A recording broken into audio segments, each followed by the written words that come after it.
This is a relay project. Real Talk starts right now. Here's Ryan Jesperson.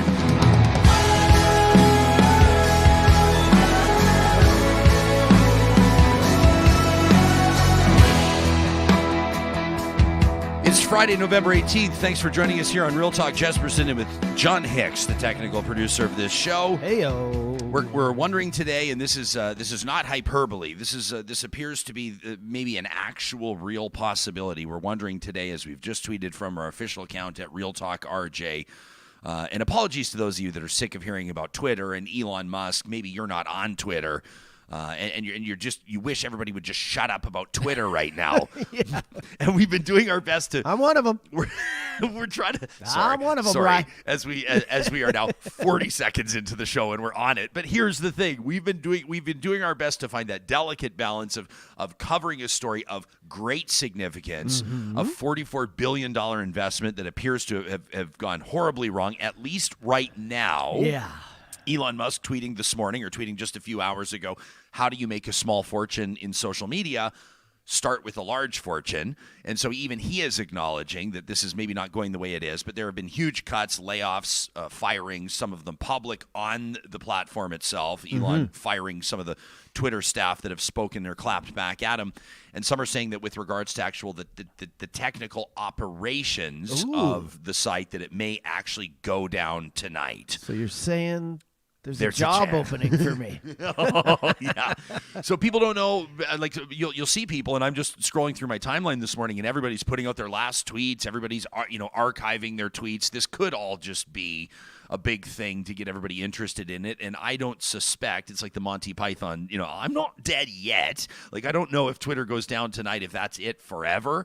I highly doubt it. But it's an interesting talking point, and it's one that we're reflecting today. I tell you that when I get up in the morning, I think like most people, first thing, I love to greet my family members and let them know how much I love them. And then I check Twitter to see what's going on, see what happened overnight. We know that Real Talkers, you expect this show to reflect the news headlines and to reflect what people are talking about around the world. And so I'm on Twitter this morning, and everybody is just treating this as though it's like, sort of some sort of like medically assisted death. Like, we know what the time is, and we're all getting set to say goodbye. And it's funny because Elon keeps tweeting, the index, the people getting on Twitter is up, this much percent. The usage is up this much.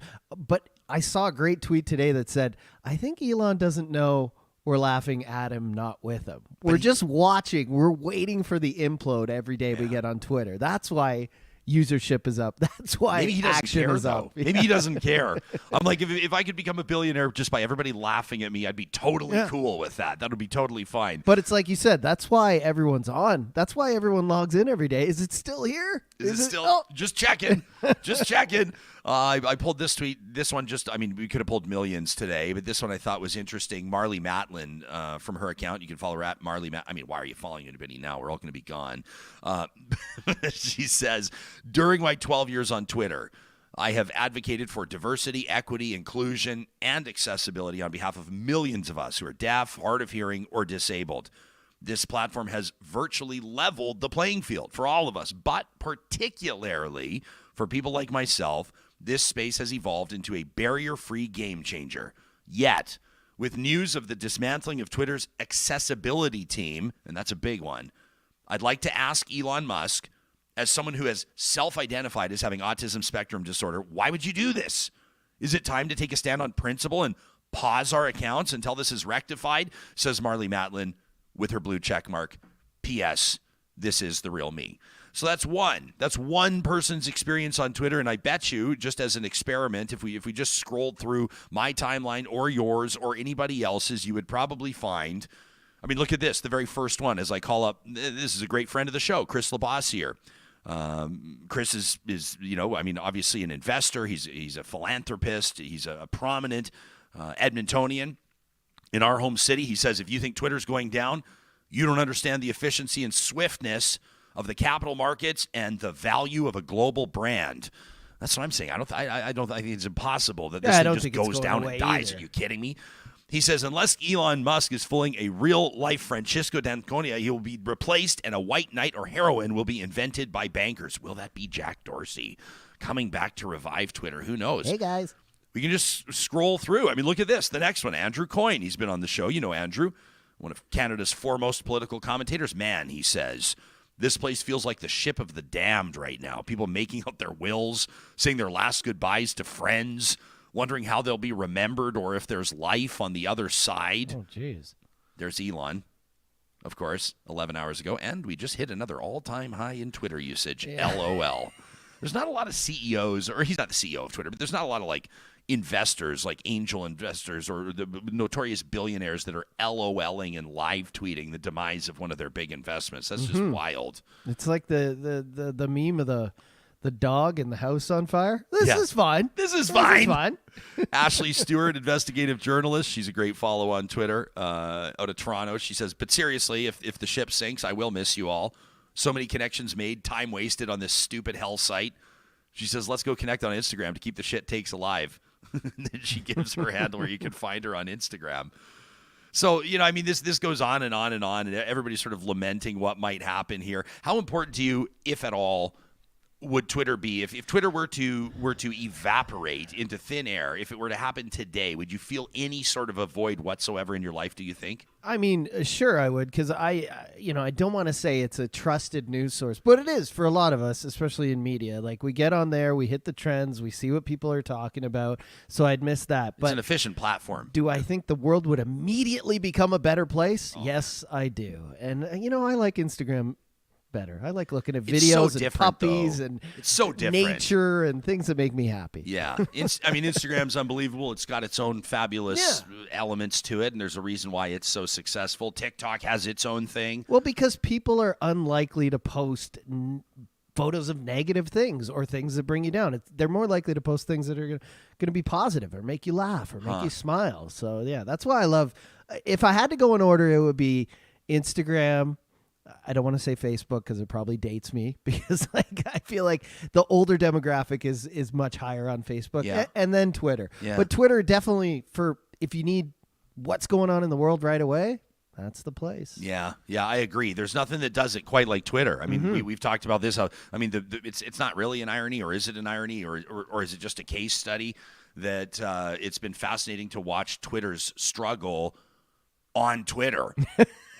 Like, it's just, I don't know how you do it. I don't know. It's like, I can't even think of a metaphor of what that's like or what that is. I mean, it's like, what is it like? It's like back in the day, like a 6 o'clock news anchor reading a story about their own problems or their own issues. Is that the equivalent? I don't really irony? know. Is that the definition? Is that irony? Ask Alanis. I don't know. I'm always confused. Tomorrow is International Men's Day, and today, coming up in about 20 minutes' time, we're presenting a men's health real talk roundtable, and our lineup for this roundtable is remarkable, led by he who was bestowed with the honor of the Order of Canada just yesterday, Canadian screen and songwriting legend, activist Tom Jackson is going to be quarterbacking. The live studio audience absolutely loves this announcement.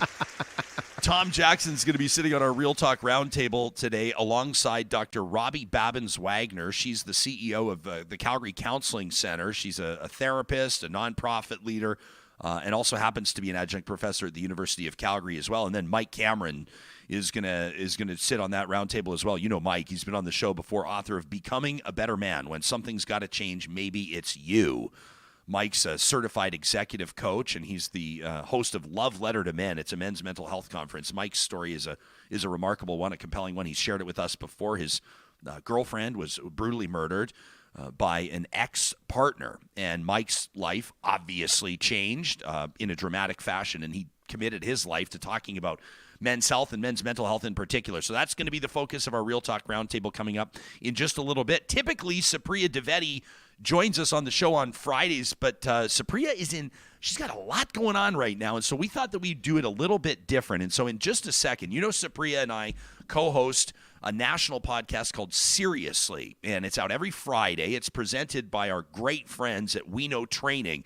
You can find it anywhere you get your podcast. You can find it on YouTube as well. And Supriya and I talked about respiratory illnesses. We talked about influenza A. We talked about the strain on children's hospitals, and we're going to get to that conversation today. If you missed this week's episode of Seriously, we wanted to showcase it right here on these airwaves, so to speak, right here on this show, on Real Talk, and hope that more of you, especially in particular in Western Canada, have an opportunity to discover that half-hour weekly tradition that we're so proud to present. Before we get to that, I wanted to remind you what's going on at McBain Camera right now. They've got their Black Friday sale. You can check out all the details at mcbaincamera.com. You don't have to wait till Black Friday to either treat yourself or pick up that perfect gift for someone you love, and that includes the option of snapping, printing, and sharing fun photos instantly with Fujifilm's Instax Mini 11 camera. We love this one. That one-touch selfie button, the automatic exposure, makes sure that you're taking perfect selfies every time. Now, the Mini 11 is just $99.99 right now at McBain, and that, of course, gives you the chance to snag 2 packs of Instax Mini Film on sale for just $18.99 as well. You're all in for under $120. 24-hour delivery available within Edmonton, as well as in-store pickup at all 6 locations. You can check out McBainCamera.com today to see a full list of Fujifilm Black Friday details. McBain, create to inspire. Our friends at Friesen Brothers, of course, yesterday was a big celebration. Charlie, their sourdough starter, turned 7 years old, and they were throwing the big birthday bash at all 16 of their locations. They're going to be open this weekend, as if you didn't know that, serving up hot and fresh quality food for your family dinner table. And they got a lot of things going on as well, including their Healthy Insight events, evenings of wine, charcuterie, and advice on how to achieve the best possible you. You can sign up for those events and check out their recipes under the What's for Dinner link by visiting their website, friesen.com. You know, my wife went to Friesen, I think it was yesterday. And she was like, why are they closed? And I'm like, they're celebrating. But she's like, well, this is inconvenient. But I'm like, let them have their day. Oh, they're having a fantastic time. Friesen Brothers wide open for you all the way through this weekend, and circle your calendar for the first of the month. And of course, it's 15% off grocery purchases of $75 or more. Apex Automation is putting out the call to Canada's professional engineers. If you're looking to ramp up your career and join a team that cares about the atmosphere, the environment, they care about giving people back their time, corporate culture at Apex Automation is a core value. They've been expanding locations to be closer to clients, to provide quick turnaround service. That means that you'll find them centered out of Vancouver, Saskatoon, Lloyd, Calgary, Edmonton. They're going to be in Tampa and Houston by next year. Opportunity abounds. You can check out the careers link and learn more about what they're doing in engineering, fabrication, and automation at apexautomation.ca. Well, we've been talking, of course, about, and this is something that I virtually guarantee that you or someone you love has this right at front of mind, and that is the illnesses that are impacting children across the country right now. We see the numbers down, way down, when it comes to classroom attendance, and it's not necessarily due to COVID. It's due to respiratory infections. It's due to influenza A. These are all illnesses that could be slowed, the spread of them, by the wearing of masks. We've talked about it on this show. Yet, no Canadian premier to this point has stepped up and talked about reintroducing mask mandates.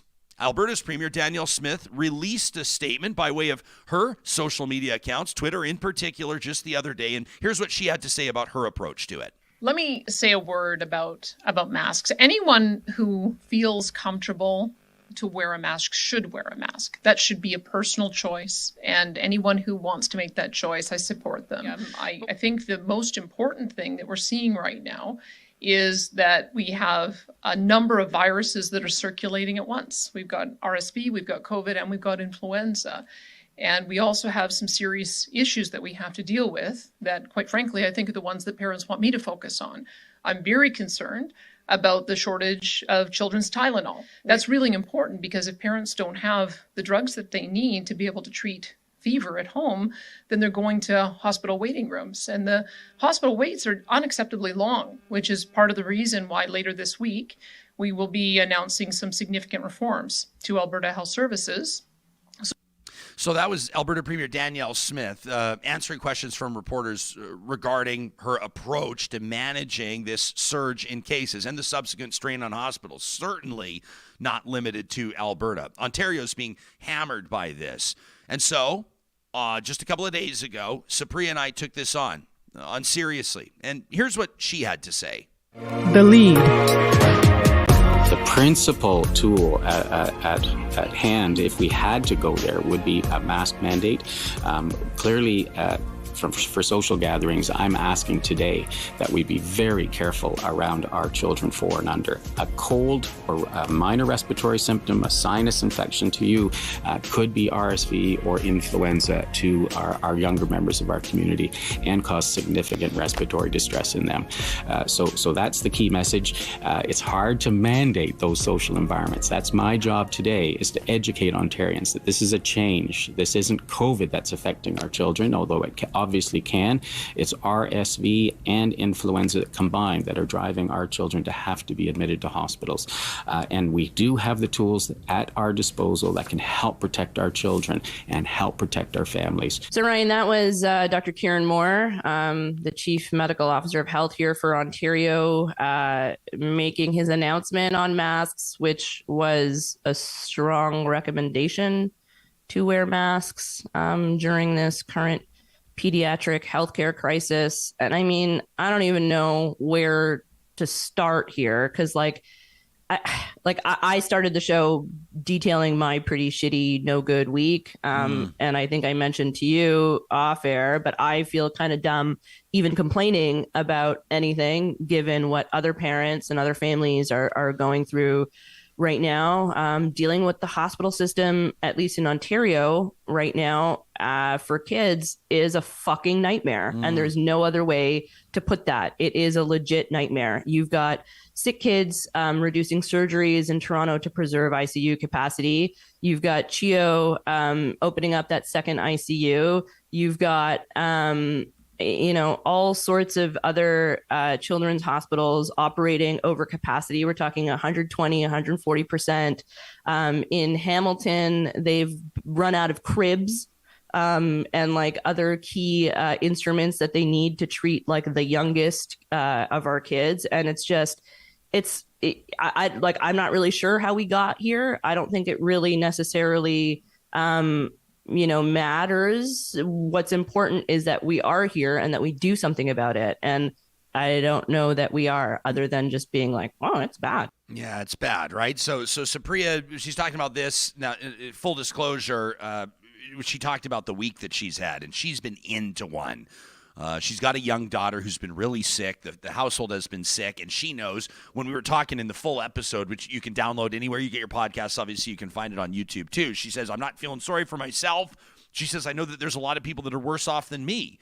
There's families that are right now in hospitals. There's families that the kids need access to ICUs. There's families whose young children have had surgeries canceled because children's hospitals are absolutely maxed, right? And we look around us and the so-called not the so-called, they are the decision makers, aren't stepping up and making those decisions. And so the question was, why? And so we started to take a look at this. Now, that was Dr. Kieran Moore, who you heard from. That was Ontario's Chief Medical Officer of Health. And we continued that conversation, and Supriya made a couple of important points. I know she was going to reiterate this morning. We wanted to make sure that message got out right here on Real Talk. It is important to point out that right now, kids that are filling up hospitals, it's not because of COVID. It is because of influenza A, and it is because of RSV largely. And so I think more information is always better. I generally tend to err on that side of things. But if you're looking at polling data when it comes to the willingness to put a mask on, or, especially in a mandatory setting, I mean, Nanos was in the field a couple of weeks ago. And it is important to note that it was in relation to COVID. It wasn't in relation to flu or RSV. and a majority support a return of mandatory face masks if they were asked to and if it was warranted, like if it was necessary. And it's across the board. In BC, they had the highest support at like 72%. It was followed by 71% in Ontario, 71% at the Atlantic, and 62.9% in the prairies, right? So we're not talking this huge swath of people being like, fuck masks, so I don't want to wear them. I think most people are good people and will do as they are requested or told to do by their, governments, public health agencies, whatever. I think part of the problem is that people aren't being given adequate or accurate information. And it's all well and good for you and I to be talking about this and for Dr. Moore to have his pressers and for whatever. But if you're not implementing a mandate, you're sending a signal to the public at large that it's not really that big of a problem and it's not really that big of a deal. And, I don't know. It's like, I get the frustration with masks. I do. I don't necessarily even I don't have like modeling data to fall back on because we don't do that anymore in Ontario, to suggest that if we were to implement a blunt tool like masks, then, in 3-4 weeks, whatever that time may be, we'd start to see a decrease in some of these pediatric cases. But are we really willing to do nothing as, parents with kids that have like bleeding lacerations are literally being turned away from the ER because they're like, well, there's nothing we can do for you. And like, we have a kid that is, needs resuscitation or needs a ventilator or is in much more dire care. Like, I just, I kind of threw out my back because my daughter she was on my bed and it started snowing here and she ran to the window and lost her footing. And I sort of like dove to make sure that she wouldn't fall off the bed because in my head, I was like, well, if she falls off the bed and needs to go to the ER, we're really fucked. So I might as well just contort my body together. And like, I know any parent would do that, but it's just like, these are the things that are going through people's heads, like it's just not normal. Here's more on what Dr. Moore had to say. I honestly think a mask mandate would be the furthest we'd have to go. Ontarians have been brilliant at adhering to all of the recommendations over the last 1,000 days of the pandemic.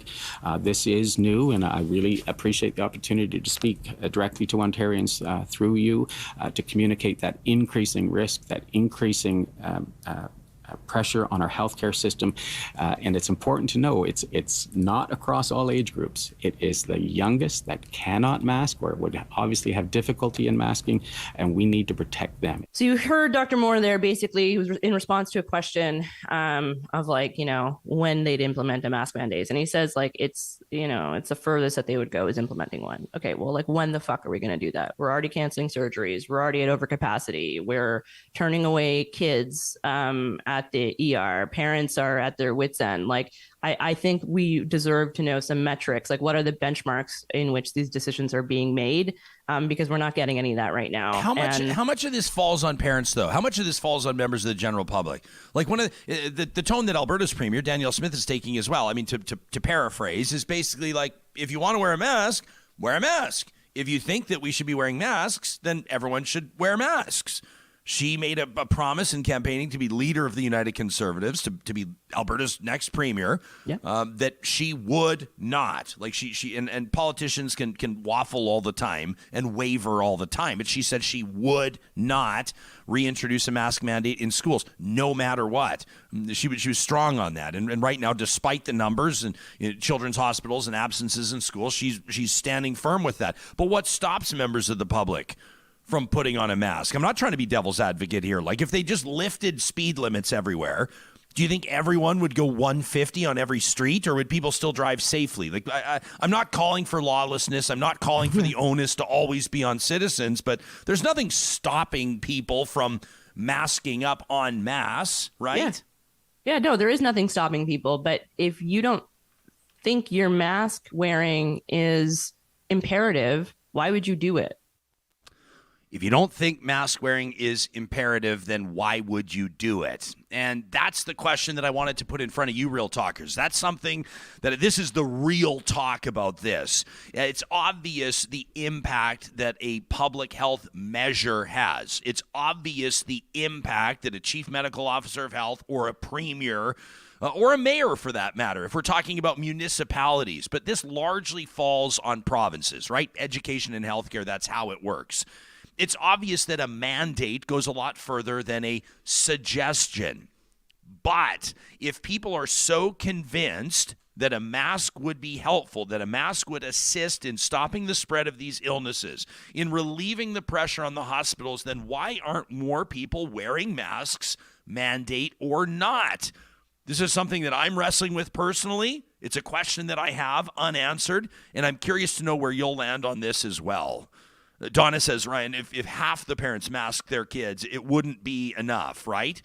Kathy says, at this point, we don't have competent provincial leadership. We're all just going to have to do what's best for us and protect our own.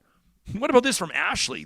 Here's what we would call anecdotal evidence. She says, I helped out at my son's preschool yesterday. Over half the class was missing due to illness.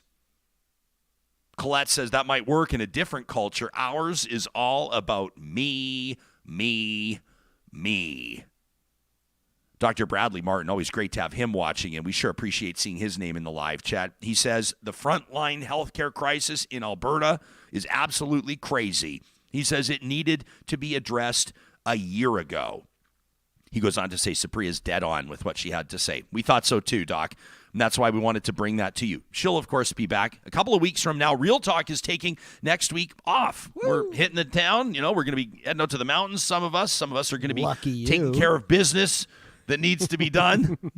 As a matter of fact, we're going to be, recharging our batteries so we can hit the ground running again heading into December. And then we'll be back on that following Monday with a great show in store. It's already booked, and we're looking forward to it. If you're looking for details, we always encourage you to sign up for our Real Talk Sunday message. It's an email that we send out every single week. It's obviously free, and it keeps you in the loop. Highlights you may have missed on the show. Sometimes there's special promotions, things we want you to know about, announcements we have about our team, and then, of course, sometimes a sneak peek, sometimes 3, 4, 5 of them into what's coming in weeks to come. You go to ryanjesperson.com, as you can see here on our home screen. I'm showing it to the folks watching on YouTube. You just scroll down. This is where you can watch and listen live on YouTube and Mixler. A note from me, and then here you go to sign up for our official newsletter. That's the Real Talk Sunday message. We've got Trash Talk coming up in about a half hour's time, and we've got our Real Talk Roundtable that's also going to be coming up in a few minutes. But before we get to that, Johnny, I wanted to pick your brain on a development yesterday. I heard them. I know, because it's the big debate as I'm driving into work today. Everyone, are we talking about the Christmas tree? Well, yeah, yes. We're going to talk about the Christmas tree here in Edmonton. There's a big scandal. There's a big, huge scandal. Okay, I'm going to make it worse. Let me swing again. Is this about the holiday? It is about you as movies. Okay. It's about you, and we could cover these in either order. But yes, this was about your official review. Someone has disagreed. You were announced as our official Real Talk holiday movie reviewer yesterday.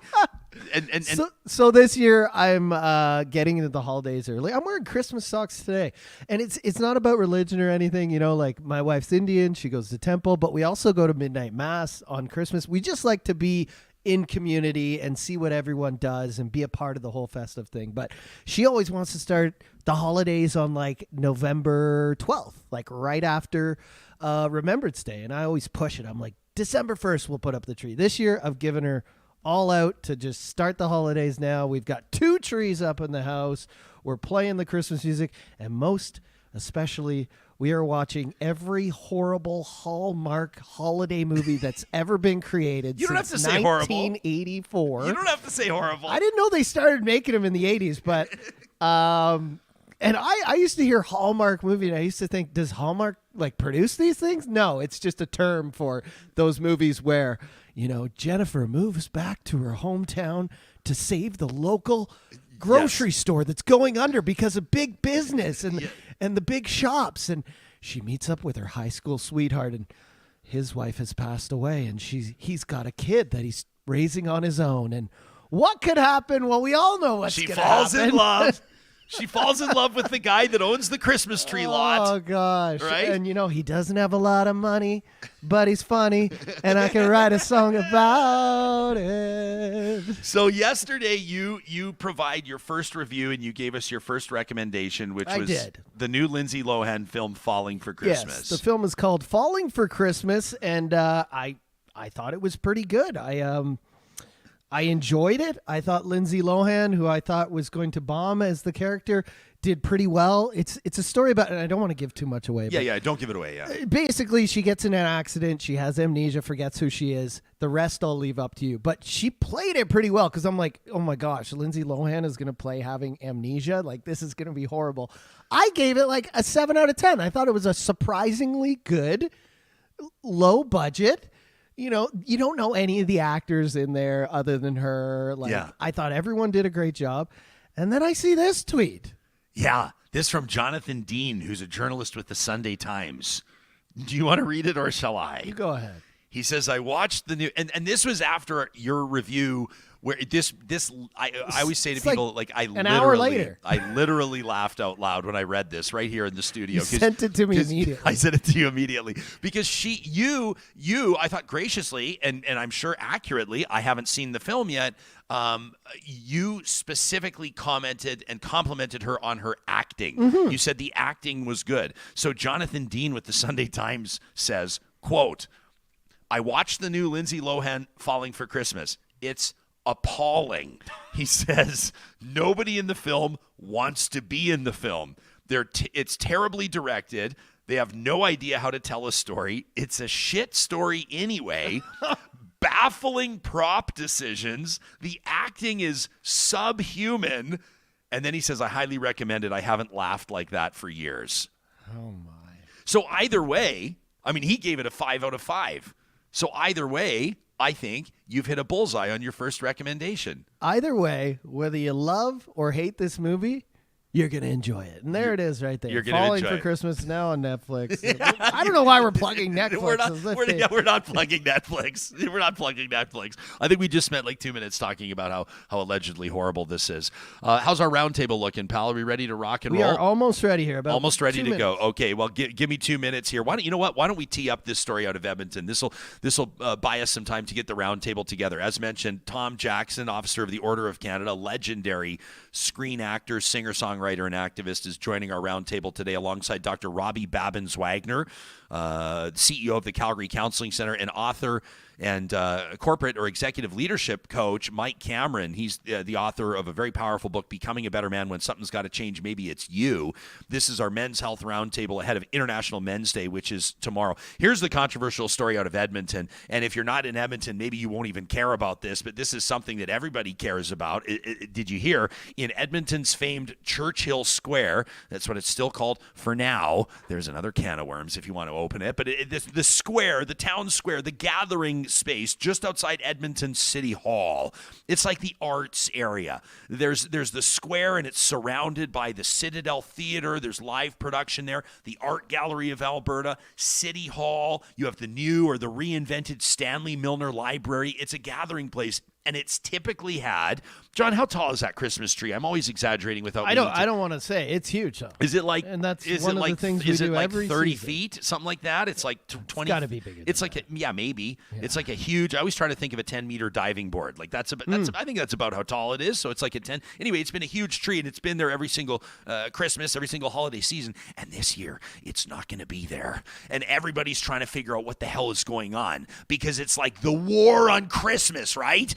I'm just pouring gas on the fire, and all of the people with reputations and legitimate perspectives on this that are trying to calm the waters and get everybody to chill out and just listen to the facts are being swayed by people like me that are fanning the flames on the story. Now, we're just having a little fun with it. The city's made, in partnership with, or at least alongside, the Downtown Business Association, a decision to light up a nearby area. It's kind of sort of a pedestrian shopping area. There's some bars and restaurants, a couple of great shops in there. It's called Rice Howard Way. It's like a couple of blocks away, and they're going to light up Rice Howard Way, and it's probably going to look magical, and it's probably going to be great. And all the nerdy stuff in the boardrooms that people talk about, like ROI, like return on investment, there's probably better investment maybe for businesses that have struggled through COVID to light up Rice Howard Way as opposed to lighting up the Christmas tree.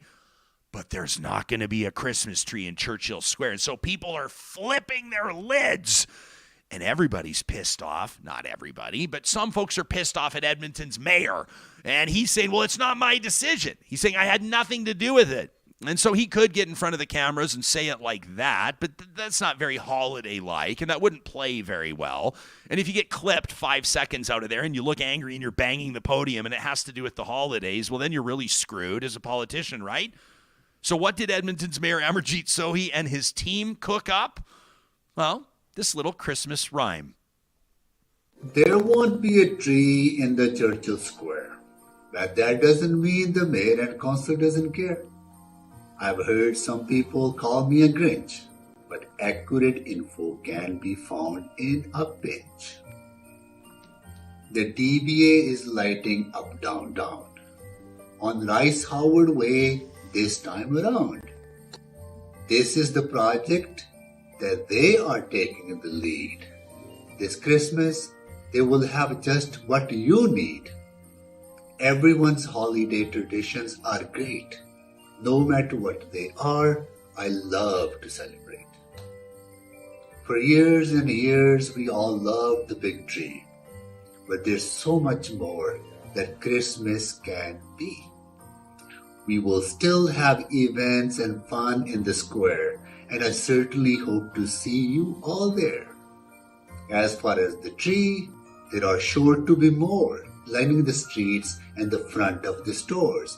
But regardless what you heard in the news, it was just for the comments and the clicks and the views. It is so important for all of us to be kind.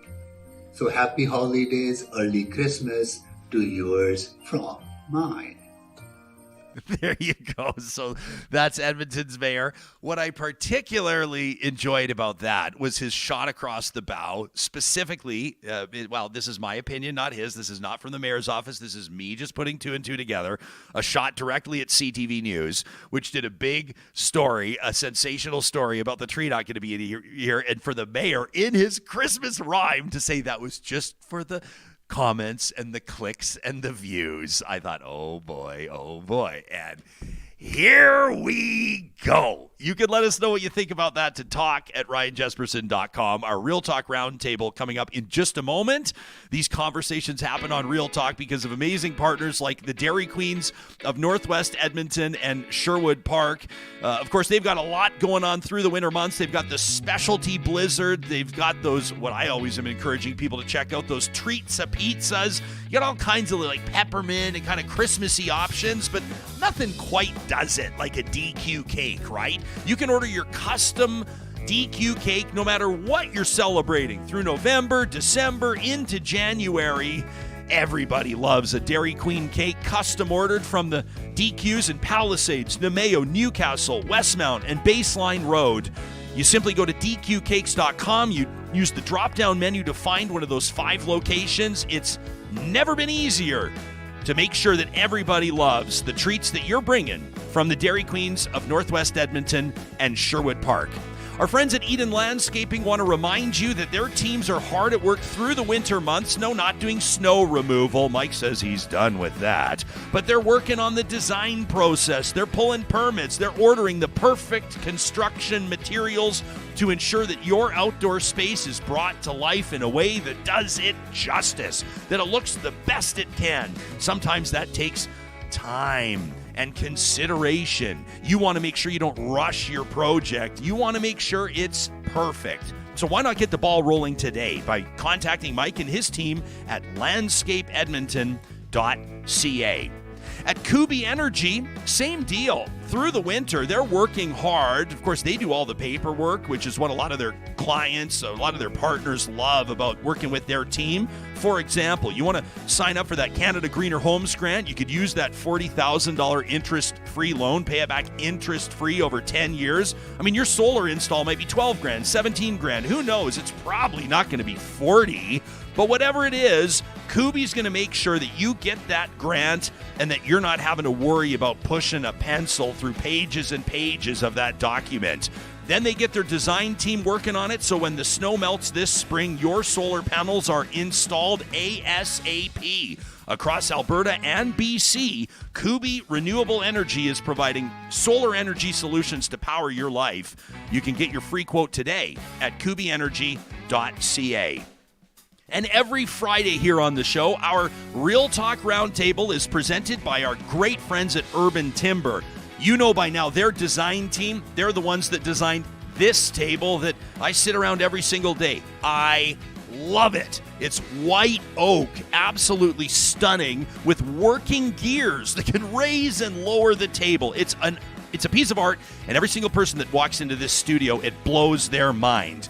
Well, we know that Urban Timber makes incredible tables, but did you know that they also make butcher block countertops using materials from old boxcars? Yeah, that's right. They reclaim the floor planks out of decommissioned rail cars, and they turn them into gorgeous maple and oak butcher block counters. They actually just finished up a project for the brand new Ribeye Butcher Shop in St. Albert. If you want to go see that stunning work in person and maybe go pick up some local meat, you can head out to Erin Ridge and take a look for yourself for our local audience members. You can custom made to your specs Urban Timber countertops. They are truly one of a kind. You can learn more by visiting their website, urbantimber.ca. They've got an open house this weekend if you want to go see them in person. How cool would that be? You know, you're building your dream home, John. You're doing a big kitchen reno. Mm-hmm. You get those I would be reclaimed building it. boxcar. Yeah, hand it over to Urban Timber. Let them do it. I love stuff that tells a story. Yeah. I love home installations and feature pieces that tell stories, and that's what Urban Timber does best. As mentioned, they proudly present our Real Talk Roundtable every Friday. We're a day ahead of International Men's Day. That's coming up on Saturday. And this Real Talk Roundtable will focus on men's health. We've put together a panel that we believe is going to be heard across Canada with important messages from 3 different perspectives, including one of the newest recipients, one of the newest officers of the Order of Canada, Canadian screen legend Tom Jackson, whose credits include North of 60, Shining Time Station, Star Trek The Next Generation, Law and Order, Outlander, Cardinal. He's had an equally balanced career, lengthwise in acting and music. Just a few years ago, in 2018, he released The Essential Tom Jackson, a 2-disc, 21-track retrospective, and he penned a new song in 2021, just last year, called Lost Souls, after the remains of 215 children were discovered on the grounds of the former Kamloops Indian Residential School. Dr. Robbie Babins-Wagner is the CEO of the Calgary Counseling Center and an adjunct professor and sessional instructor in the Faculty of Social Work at the University of Calgary. She's got more than 3 decades experience as a nonprofit leader, a therapist, and a trainer. And Mike Cameron is the author of Becoming a Better Man. When something's got to change, maybe it's you. Mike is a sought-after speaker in leadership and men's mental and emotional fitness. We're going to talk about that. He's a certified executive coach and the co-creator and host of Love Letter to Men. It's a men's mental health conference. To the 3 of you, thank you so much for joining us this morning. Tom, I would imagine for you, this has got to be a special day. The day after, the morning after you receive the Order of Canada, reflecting your remarkable career. Can you take us into what yesterday was like? It was very validating, to say the least. It was humbling. I mean, you can imagine. But it was very validating for myself and my wife, Allison. And I couldn't help but thinking of all the team members that are part of my life that exist across this country and to some degree in other countries. But the kind of thing that we're privileged to do, and anybody on my team, if I ask them, what do? They go, we save lives. And it balances everything for me. It gives me oxygen. It makes me realize that love is a verb. Christmas is a verb. Putting up a tree is a verb. Should be really important to remember that we shouldn't just be celebrating Christmas. We should be Christmas. We should be Christmas, because Christmas is a verb as love is a verb. Take us I don't into. know if that answered your question, but Oh, no, well, listen, of course it does, Tom, and I want to let the three of you know that our the tradition of this Real Talk Roundtable, we say to people, treat it like we're all out for coffees or beers. So feel free to interrupt one another. Feel free to take the conversation wherever you like. But before I move on to our other two panelists, let me ask you, what do you mean when you say we save lives through the course of your career? I mean, you've been a film star. You're a musician that draws thousands of people. You've got all these albums that people celebrate. What do you mean you save lives? Well, when you work for social service agencies like the Edmonton Food Bank as an example, or the Calgary Food Bank, or the DOPE team in Calgary, all these organizations that I'm embraced because it becomes my oxygen to be part of their world, or for them to be part of mine. But more importantly, to understand that what they do, what we help them do, is save lives.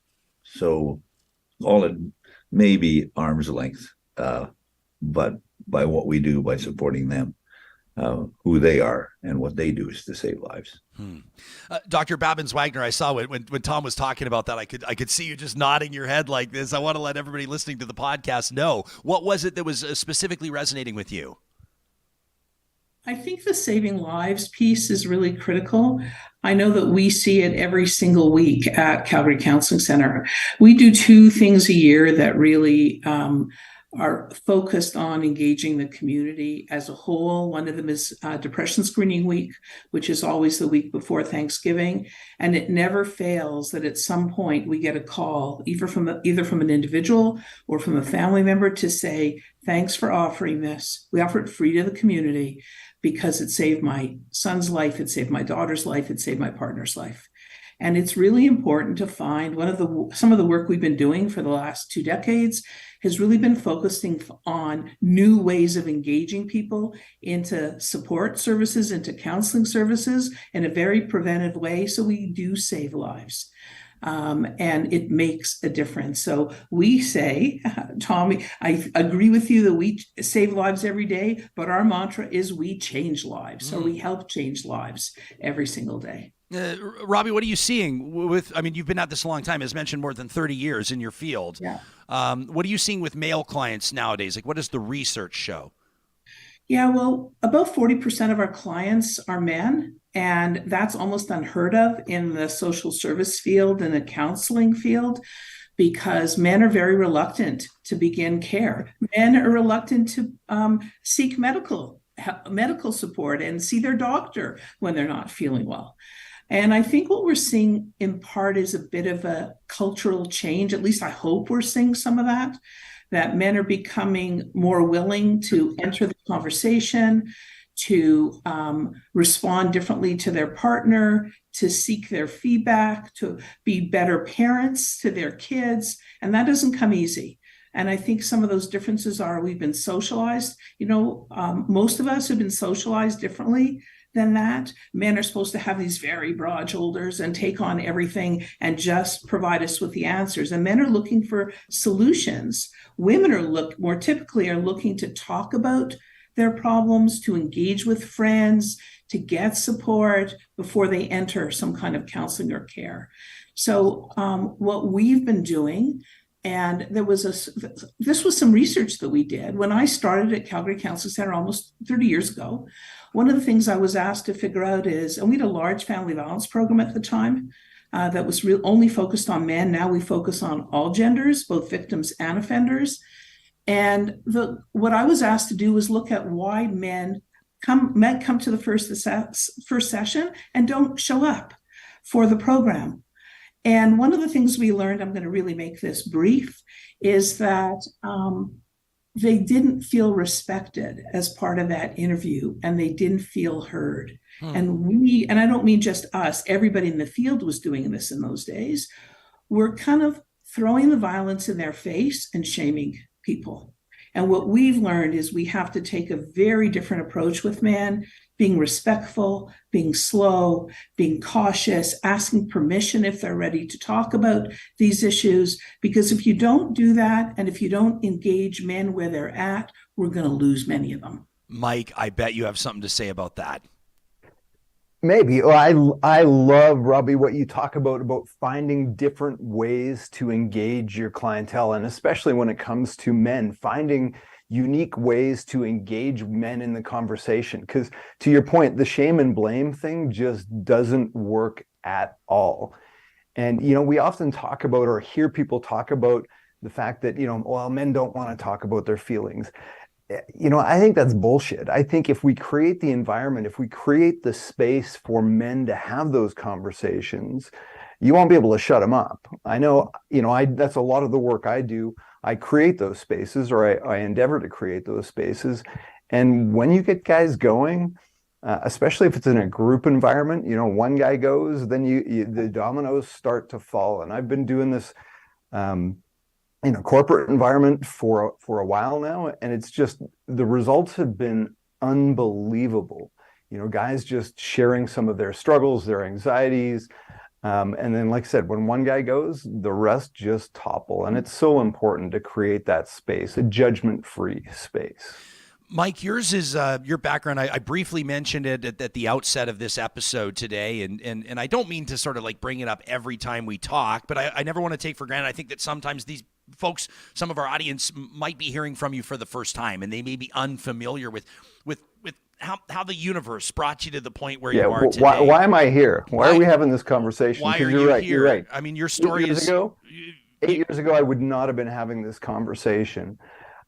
In 2015, my girlfriend was murdered by an ex-boyfriend who subsequently took his own life. And, as a business leader, I was a guy that, liked to get things done. And so I had lots of folks that wanted me to go after the justice system, talk about, how the system let her down. She'd done all the right things, had the restraining order.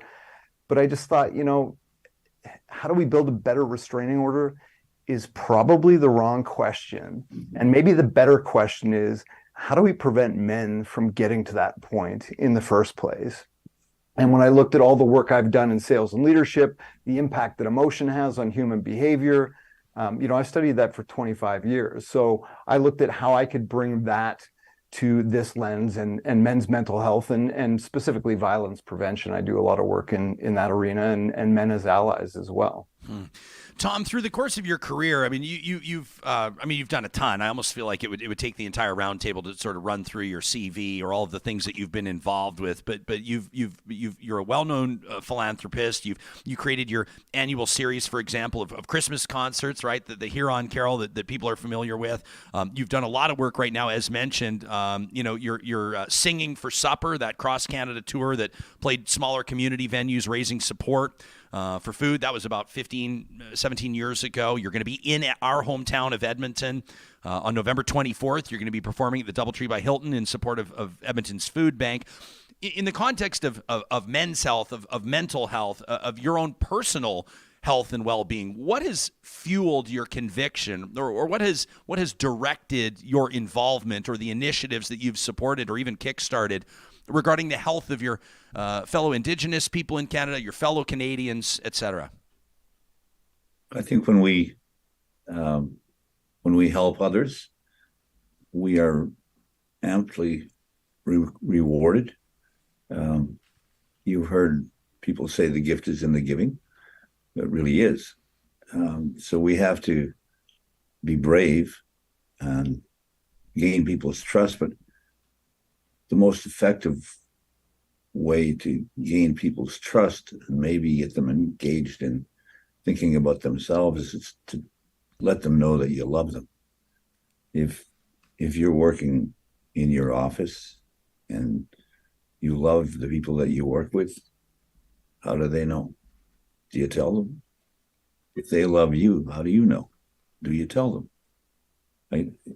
And if we're going to gain the kind of confidence that we need for people to talk about themselves, and please excuse me, but if we're going to do that, We have to have their trust. And once you do, my belief is that once you do, you're free to ask the question, are you happy where you are? Would you like to be somewhere else? Would you like to be doing somewhere else? And if they say yes, and you say, well, do you want to make a plan? Okay, let's make a plan. Let's take a step. That was the first step. Never mind. What's the second step? We have to figure out what the second step is. And we have to motivate people, help themselves to become healthy. A social prescription, if you will, right? Show them that they can dance till they sweat, and find that place that extricates the toxic trickster inside of us and makes us understand that we can forgive. We don't have to forget. Realize that at the end of the day, we need to figure out how to laugh again. We need to help children be children again. We need to tell them by our actions that there's kindness in the world. You don't have to teach a child kindness. You only have to be kind. And they'll see that. And your family will see it and they'll like it. And your community will see it and they'll like it. And maybe the nation will see it and maybe they'll like it too. But the world is easier to change than you think it is. But you have to be committed to change the world. Do you want to change the world? Okay, let me ask you this question. Would you like to see a better world? Say aye. Aye. Aye. Would you like to see a better world? Say love. Love. I rest my case. Though your case is rested, may I follow up? Before I go to Dr. Babins-Wagner, because I'm curious for the counselor's take on this, and Mike, I know you can as well. We're going to hit. I want to let our audience know. I want to talk about death by suicide, and I know that that's a very difficult conversation for some people for obvious reasons. Men disproportionately die by suicide in Canada and around the world, and I'm looking forward to Dr. Babins-Wagner's take on that as a professional in that field of counseling and mental health. But Tom, you lost a north of 60 cast member back in 1996 when Mervyn Goodeagle died by suicide. And as I understand it, that prompted you to start the Dreamcatcher tour.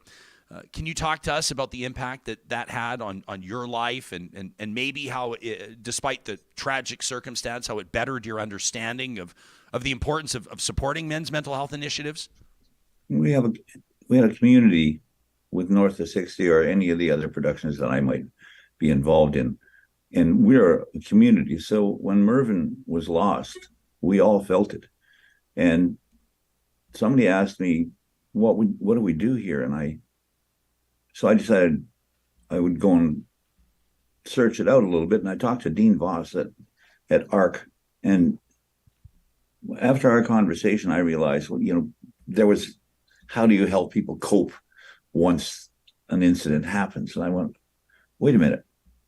How about if the incident didn't happen? What if we could do something about that? And over the course of time, I worked with the Canadian Association of Suicide Prevention. And the reality that came out of all of that was that it wasn't suicide. It was stress. We're trying to find a way to intervene. If we can intervene on helping people with their stress, the byproduct of that will be intervention. And the reward of all of that, you can't actually gauge unless you go back to the community and talk to the community and say, how are you doing? And maybe they're going to say, we're doing just fine, thanks.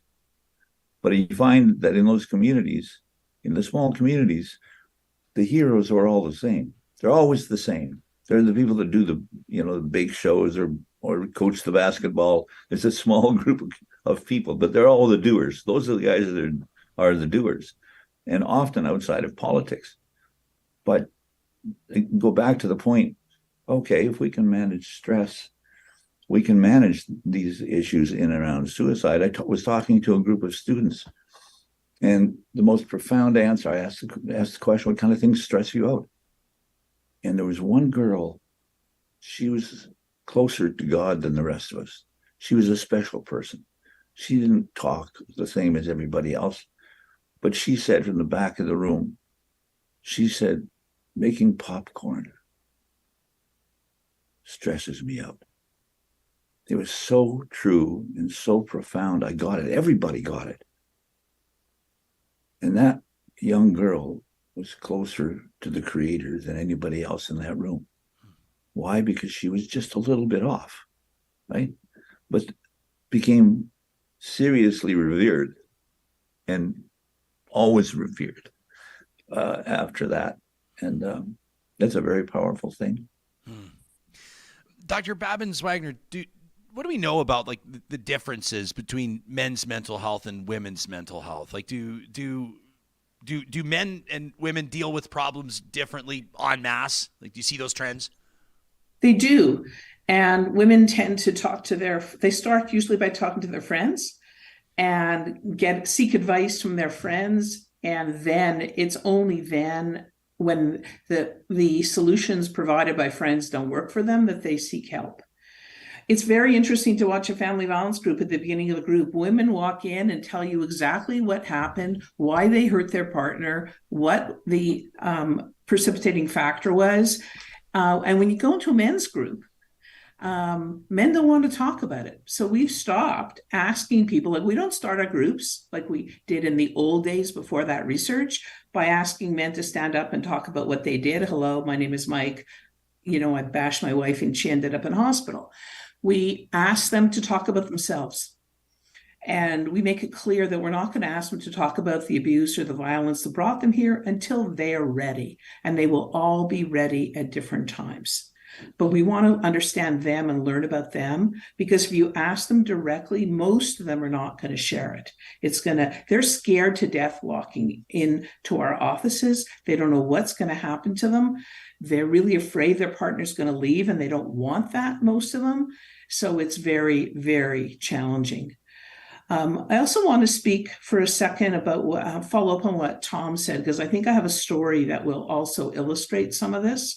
It's my experience around the suicide piece. It is easier for men, I think, because they're more impulsive than women. And the two factors that tend to result in a suicide is somebody feeling a lot of despair. They are feeling a burden on others, and it's then usually an impulsive event. They may not, some people plan it, not everybody does. It's something that's happened that's kind of triggered them to go forward and act at that time. We had a young man walk in quite a while ago now, and he was probably 17. We didn't get a lot of information from him. And the receptionist said, we had a very small reception area at that time. And the receptionist said to him, do you have an appointment today? And he said, no. And she said, do you want to talk to somebody? And he said, not yet. And she said, can I get you some water or some coffee? And he said, no. And this was about 9:00 in the morning. And she comes into my office about a half an hour later saying, I don't know what to do with this guy. He's not talking. He doesn't say he wants anything. And I said, do you have any concerns about safety, about anything else? And she said, no. I said, so why don't you just ask him every half hour or so if he'd like water, if he'd like coffee. And she did that. And about 2:00 in the afternoon, he got up and said to her, I think I want to talk to somebody now. Wow. And he then told her about this very detailed strategy that he had to die by suicide. And he agreed to come with us to the hospital. We escorted him to the hospital into Emerge till he was transferred over to some medical folks. We then left, and we didn't hear anything. We didn't know what happened.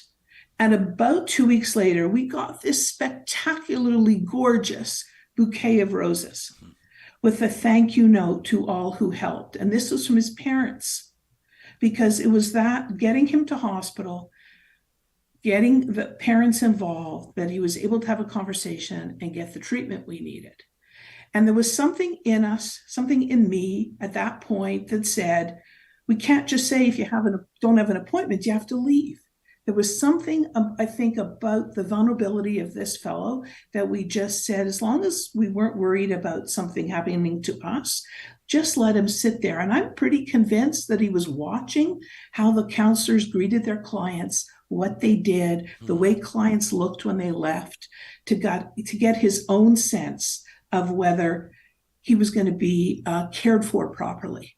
And this is probably one of the highlights of my career, was that experience. Even though we had no direct involvement in his treatment, we probably had involvement in keeping him alive to the point where we could get him hospitalized. That's incredible. Thank you for sharing that. I appreciate that. Kimberly's watching live right now on YouTube. In our chat, Kimberly says, I could see my son struggling, but he wouldn't talk to me. And when I would try to get him to, he would accuse me of being judgmental. And I had to learn a different way to communicate so he could trust me.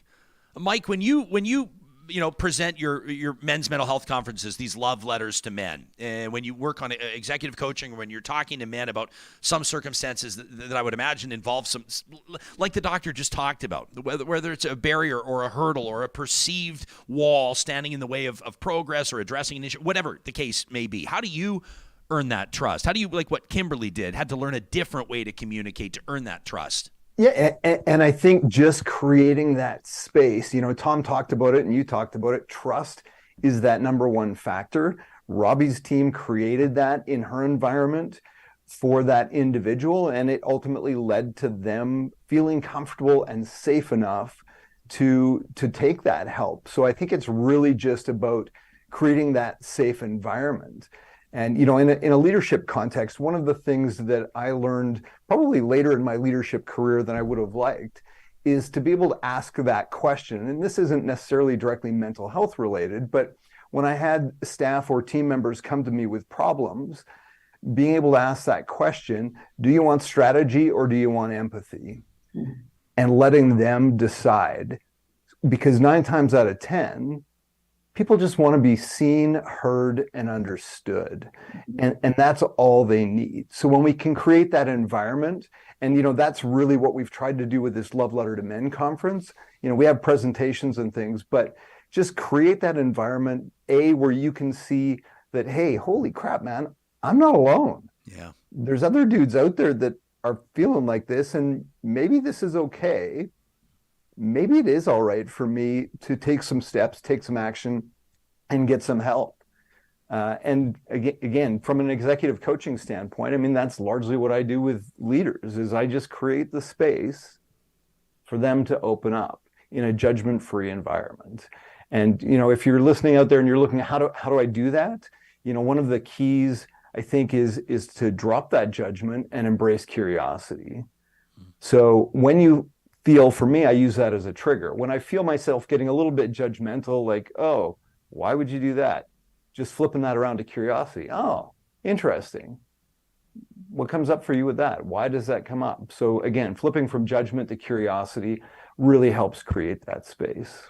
Yeah, can I add a piece to what Mike is saying? Please. Because I think, speaking to the parent who commented a few minutes ago, is one of the things that I learned from a mentor was that in working with boys and men, they're not going to sit like a woman will across from me and talk. So I have 2 boys, I have 2 sons, they're adults now. So he taught me that you actually need to do something physical with them. Yes. And we got a basketball hoop for our driveway. And every time I wanted to do something with them, I actually took them outside and we shot hoops, or we went for a walk, or we took our bikes and did something. When I was doing something with them, they would tell me everything. And I often didn't have to ask much, and they would talk about what was happening. But if I just sat down with them and said, I'm worried about you, forget it. And I think some men are like that as well. If you go for a walk with your partner, you're much more likely to have a meaningful conversation where he might share some information, some feelings, some thoughts, than just sitting down at your kitchen table and trying to have this conversation. Oh, that's a beautiful We have point. to understand what our assets are too. I think we need to know where the go-to is. Like, where is my caregiver? If I need to talk to somebody, who are they? Where are they? It's like we have to link up the asset to the individual, and if we do that, a lot of our the cloudiness will go away. When I mention stress, it's one thing to talk about stress, but okay, what stresses you out? How can you tell that somebody else is stressed out? What do you do when you're stressed out? And what do you do for somebody else when you can tell that they're stressed out? Yeah. And you need to share that in a room. If you share it in a room with people who are silent, you can break the silence by telling them you love them. Mm-hmm. You can break that silence, and it'll change the dialogue right away.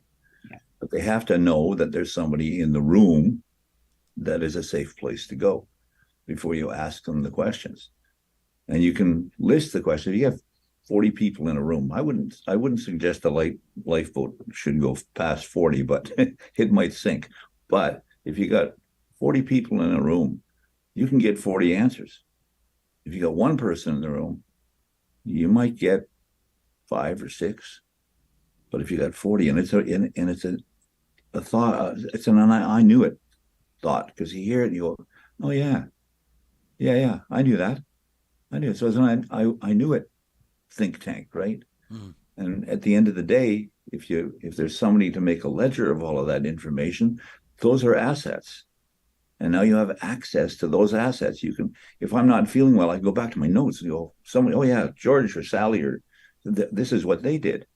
And maybe that'll work for me, or it feels like it's going to work for me, but it's a good start, you know, but they have to know it's there, and we have to be able to link them up. As part of our Real Talk Roundtable, and we respect your time so much, I'll let our audience know we've taken the three of you a little bit beyond the period of time that we asked for, and I know we've got to respect your schedule. So I feel compelled to wrap this, but I feel like we could talk all day. But I just want to we like to provide an opportunity to make sure we don't leave anything on the table. And Tom, don't worry, I'm going to mention your event coming up as we sign off here. But I wanted to ask the three of you to give us something to walk with, to give us something to think about, to give us something either as men or people who know men or have men in their lives, or whatever the case may be, in the context of International Men's Day happening tomorrow, something to ruminate on, something to carry this conversation forward. Mike, maybe we'll go with you first. Yeah, again, I think just practice creating that space, and practice is the key word. Don't try, practice. You know, when we try something, it's this pass-fail mentality. We tried that, didn't work, but practice it and you'll find a way. And Robbie, I love your tip. As a father of a young man, our best conversations were throwing a football around in the backyard, and use silence. It's not always about asking questions, grilling. Just sit, to your point, Robbie, with that fella in your lobby. It was the silence, and maybe it takes hours of silence, but eventually, when they're ready, they'll come around. And make sure you check out Love Letter to Men. We're planning 2023 already. Okay, well, people can check out mikecameron.ca to connect with you, Mike. I mentioned Dr. Martin. He's a physician. He works in the ER as well in beautiful Hinton, Alberta, at the doorstep to the Canadian Rocky Mountains in Jasper National Park. We love when Dr. Martin has a chance to tune in. He says with the young men that I see in the ER or in clinic, he says the start of that encounter is a lot of silence. Which aligns, Robbie, with what you had to say. Tom, what's something you'd like us to walk with through the weekend and beyond in the context of this conversation? I want to go to social prescription. When Banting and Best discovered penicillin, we thought everything could be cured with a pill. Well, there are opportunities for us to give social prescription to others, and to tell them that they can leap, they can learn, they can laugh, and they can love. And if I could give you one last thought, it's like, okay, try this. You got to trust me for a minute. Try this. Close your eyes. Now think of 3 things that tickle your soul. Okay, open your eyes. I defy you to tell me you don't feel better than you did 10 seconds ago. That's a social prescription. And now go and do something for somebody. Pick up the phone and tell somebody that you love them, and ask them to tell somebody they love. That's a social prescription. And I guarantee you, it works every time. Plus, if you're in Canada, and Tom Jackson tells you to do something, you better do it. Doctor, the guy's not just an officer of the Order of Canada. Yesterday, he was named a companion of the Order of Canada. You better do what he prescribes. Dr. Babins-Wagner, last word to you. I think for men, especially adult men, don't feel that you have to have the solutions to everything. And I know that I sometimes have to tell my partner, I don't need a solution to the problem. I just need you to listen. And I think men feel that burden and have very long, broad, heavy shoulders, and we need to find a way to lessen them. And we need to find a way to help them take themselves off the hook for having to solve every problem out there. You can learn more about what Dr. Robbie Babins-Wagner and her team does at the Calgary Counseling Center by visiting calgarycounseling.com. I wanted to remind you, Johnny's been putting it up on the screen several times, but if you're listening to the podcast, there are mental health supports available in Canada free of charge 24 hours a day by calling 1-866-585-0445, or even easier, you can text wellness to 741-741. Our roundtable today has been Mike Cameron, author of Becoming a Better Man When Something's Gotta Change. Maybe it's you. Dr. Robbie Babins-Wagner, CEO of the Calgary Counseling Center, and of course, the legendary Tom Jackson, who will be appearing in our home city of Edmonton. Get this, Real Talkers. Through Tom's career, it's estimated his philanthropic efforts have raised an estimated $250 million in cash and in kind for food banks and disaster relief since the 1980s. It is one of the reasons why he was honored at the Juno Awards a number of years ago with their philanthropic award. And of course, it's a big reason why he was named yesterday a companion of the Order of Canada. That is next level. He'll be performing in Edmonton on November 24th. That Stories, Songs, and Santa Causes tour will wrap in St. John's on December 16th in support of food banks and other worthy initiatives. You can learn more and get your tickets at tomjackson.ca. I've got a world of respect for the three of you. Thank you for joining us on this Real Talk Roundtable. Thanks, Ryan. Thank you. And thank you to the Real Talkers that show up for these conversations. These land with us and they stick with us and they resonate with us. What can we do now? In addition to those assignments from our three panelists, you can make sure that people in your life that you know would benefit from hearing this conversation, hear it. You can share it on your social channels. You can tell people where you're hearing these conversations, including the Real Talk Roundtable every Friday, presented by our friends at Urban Timber. Coming up in just a moment, a bit of a change of pace, to say the least. We're going to get into our weekly tradition, Trash Talk. These conversations, oftentimes, we'll receive comments on them on our social media channels. People using the hashtag RealTalkRJ. That's powered by the team at Park Power, your friendly local utilities provider. You can compare rates on electricity, natural gas, and internet today. Takes 2 minutes by visiting parkpower.ca. It's the time of year where we're going to spend more on natural gas and electricity. That's virtually guaranteed. The days are shorter. The lights are going to be on longer. You're going to be firing up that furnace. Maybe space heaters are working out. Make sure you do that safely. You're going to want to make sure that you're taking a look at the fixed rates, the variable rates, and what makes most sense for you. The user-friendliness of their website is next to none. Parkpower.ca. The promo code 2022-RealTalk knocks $70 off your first bill. How great is that? Hey, dog lovers and cat lovers, have you yet checked out granddog.ca? Our friends at Grand Dog Essentials, this is a wonderful family-owned business, are delivering quality raw food to your door if you live in Calgary, Edmonton, or Central Alberta. They've got some wonderful deals on right now, including that Doggy Moggy chicken blend on sale for the month of November. You got 2 weeks left. They've knocked $20 off. It's 20% off, no discount code required. Plus, they've got a new product blend, the Doggy Moggy beef chicken. The best thing about this, feeding a variety of proteins is ideal when you're feeding your pets. More protein options provide an array of nutrients.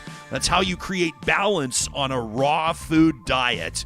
Raw dog and cat food available today and moving forward. Make it a tradition like our family has. We've seen the health payback. I mean, our dogs look healthier than ever before now that they're eating Grand Dog Essentials quality raw food. And if you're thinking that now is the time to upgrade your ride, maybe get into a four-wheel drive before we get hit with another 3 or 4 months of snow and ice on area highways, why not trust the Jeep brand that's been trusted since the 1940s? North America's best-selling SUV in history, the Jeep Grand Cherokee. You can find it and that beautiful luxury class Jeep Wagoneer at Sherwood and St. Albert Dodge. You can shop their selection from the convenience of your own home, online, or of course you can go in and see them in person. And don't forget, the relationship continues at Sherwood and St. Albert Dodge with their service and parts departments long after that sale is complete. You can find all of our sponsors on our website under the sponsors tab at ryanjesperson.com. Every Friday, our friends at Local Environmental Services, you can check them out at localenvironmental.ca, give us a chance to blow off a little bit of steam, to say what we mean and to have thousands of people hear it. It's a tradition we call Trash Talk.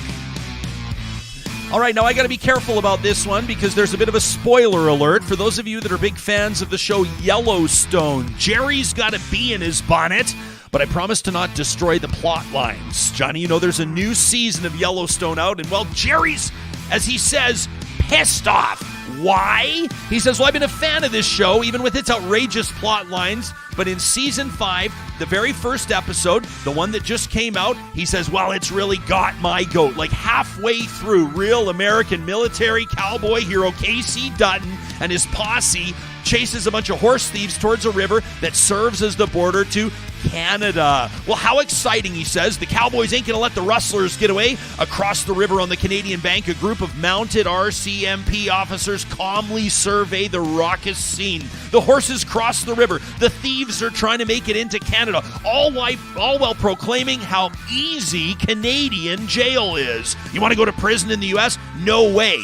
He says now somehow Casey and his gang, Casey and the Sunshine Band? No, better not. He says they apprehend the thieves and corral them on American soil, proclaiming how they almost got to enjoy the weak Canadian justice system. He says there's a brief back and forth between the Mounties wherein Cowboy Casey reiterates how hard American prison is and the thieves shake in fear. The RCMP officer quips something alluding to Canadians being more civilized than their counterparts in Montana, to which the Casey implies in derogatory language that all Canadians are sheep. Sheep. Now that's bad news for Gerry, who says, now this term has become so politically loaded it seems incredibly obvious that the show's writer, Taylor Sheridan, has some pretty strong feelings about Canada. The entire scene itself was not required for plot development. In fact, it seemed to exist for the sole purpose of calling Canadians sheep. And in the wake of COVID and the Ottawa occupation and mask mandates and everything with it, it seemed politically charged, disrespectful, and quite frankly, an asshole move. So Taylor Sheridan, choke on a toque full of poutine, eat a bag of beaver shit, and leave our fantastic country out of your fucking cowboy fantasies. I'm not watching another minute of your show. And then Gerry signs off, peace and love. And this one, right? What was that? Eat a mouthful of beaver shit? And then this from Michele with 1L. Michele with 1L says, all this talk about Twitter, on and off Twitter. Now, disclosure, I've never been on Twitter, I've never had an account, and I've very rarely even checked out the site. Maybe a few election nights and January 6th. She says, I get why people are so into it, but I've never understood why people are so into it. Michele with 1L says, in fact, it's driven me crazy watching close friends of mine so obsessed with this social media site. I don't invoke the word addiction without due thought and consideration. I guarantee you, a few of my girlfriends, and whether he'd admit it or not, my younger brother, they're addicted to Twitter. They check their phones every what feels like 5 minutes. They seem to care more what people they don't even know think than people they've known for 30 years. Their personal highs and lows are based on what happens on a social media site, not in real life. They've been celebrated, then stabbed in the back on Twitter. They've been informed, then duped on Twitter. They've fallen in love with, then out of love with, then back in love with Twitter. For them, it's all about Twitter. I want my book club buddies back. I want my dog walking companions back. I want my backcountry camping companions back. I want my small talk dance partners back. I can't be the only one who's ready to see Twitter burn to the ground. Somebody get me a match. That from Michele with 1L. Nice stall in the plant behind me there, hey, pal? Trash Talk, our real emails submitted to talk@ryanjesperson.com, presented every Friday right here on the show by our friends at Local Environmental Services. Keep it local at localenvironmental.ca. Real Talk's taking next week off to take care of some family business, and we'll be back at it the Monday after. We'll keep you all posted on our social media channels. Give us a follow on Twitter, Instagram, and TikTok. And don't forget, you can subscribe to the Real Talk Sunday Message by scrolling to the bottom of the page at ryanjesperson.com. Make it a great weekend, friends, and we'll see you soon.